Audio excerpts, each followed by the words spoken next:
শিল্পী আঁকবে সেটাই স্বাভাবিক, কিন্তু পড়াশোনা না জানা কেউ যদি ঘুমের মধ্যে অসাধারণ ছবি আঁকেন তা নিঃসন্দেহে অস্বাভাবিক।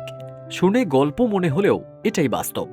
ঘুমিয়ে ঘুমিয়ে তিনি অসংখ্য ছবি এঁকেছেন, সেই ছবিগুলোর প্রদর্শনীয় হয়েছে। এমনকি মার্কিন প্রেসিডেন্ট ডোনাল্ড ট্রাম্পও তার ছবি কিনেছেন। জেগে থাকলে খুব একটা ভালো ছবি আঁকতে পারেন না, তাই চোখ বন্ধ করলেই তার ক্যানভাসে জন্ম নেয় চমৎকার সব সৃষ্টি। শৈশব থেকেই ঘুমের মধ্যে ছবি আঁকার অভ্যাস তার। বিরল প্রতিভার এই শিল্পী ঘুমিয়ে ছবি আঁকার প্রক্রিয়াটি শুরু করেন 4 বছর বয়স থেকে। অস্ট্রেলিয়ায় জন্ম নেওয়া যুক্তরাজ্যের ওয়েলসের 40 বছর বয়সী চিত্রকর লি হ্যাডউইন লি ঘুমের মধ্যে প্রথমে দেয়ালে ছবি আঁকতেন। কিশোর বয়সে একদিন ঘুম থেকে উঠে দেখলেন ম্যারিলিন মনরোর একটি দুর্দান্ত ছবি এঁকে ফেলেছেন তিনি। নিজেই নিজের প্রতিভায় মুগ্ধ হয়ে যান। ধীরে ধীরে দেয়াল থেকে রং নেমে আসে কাগজে।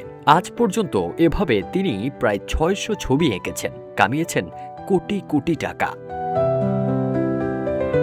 যুক্তরাজ্য এবং অন্যান্য দেশের চিকিৎসকরা চিত্রকর লি হ্যাডউইনের উপর পরীক্ষা চালিয়েও অবশেষে অবাক হয়েছেন, এটা কি করে সম্ভব। যদিও লি জেগে থাকা অবস্থায় একই ছবি আঁকতে পারেন না যা তিনি ঘুমের মধ্যে আঁকতেন। গবেষকরা জানান, চিত্রকর লি হ্যাডউইন ঘুমালে তার শিল্পী সত্তা জেগে ওঠে, আর সে জেগে থাকলে তার শিল্পী সত্তা ঘুমিয়ে থাকে। লি তার আঁকা ছবিগুলো বিক্রি করে দাতব্য সেবায় অর্থ ব্যয় করতেন। পড়াশোনা করেননি, জানেন না কে তার ছবি কিনছে, তবুও নিজের প্রতিভা নিয়ে তিনি গর্বিত। নিজের আঁকা ছবি, নিজের অদ্ভুত সৃষ্টি, এটাই তার অহংকার। 2013 সালে ঘুমের মধ্যে আঁকা ছবি বিক্রি করে কয়েক হাজার পাউন্ড আয় করেছিলেন। সেই অর্থ ব্যয় করেন নিখোঁজ মানুষদের খুঁজে বের করতে।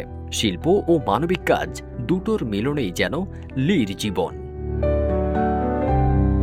কার্ডিফ ইউনিভার্সিটির মনোবিজ্ঞান বিভাগের অধ্যাপক পেনি লুইস বলেন, ঘুমের সময় মস্তিষ্কের স্বাভাবিক নিয়ন্ত্রণ থাকে না, তাই অনেক কিছুই ঘটতে পারে যা আমাদের কাছে অদ্ভুত মনে হয়। ঘুমের মধ্যে কথা বলা বা হাঁটা চলার মতো ব্যাপার অনেকের সাথেই ঘটে, কিন্তু ঘুমের মধ্যে ছবি আঁকা এখনও বিরল। বিরল চিত্রকর লি হ্যাডউইন লির প্রদর্শনী হিপনোস দর্শককে মুগ্ধ করেছে। এর আগে টেলিভিশনে তার প্রামাণ্য চিত্র sleepwalker secrets of the night প্রচারিত হয়েছে। এবার নতুন প্রামাণ্য চিত্র আসছে, ঘুমের মধ্যে সৃষ্টি, ক্যানভাসে জীবন্ত। এটাই লির জাদু। লি হ্যাডউইন লি প্রমাণ করেছেন, ঘুম আর শিল্প একসাথে মিলে গেলে অদ্ভুত এক প্রতিভা জন্ম নেয়। ফারদিন সানি, রূপালী বাংলাদেশ।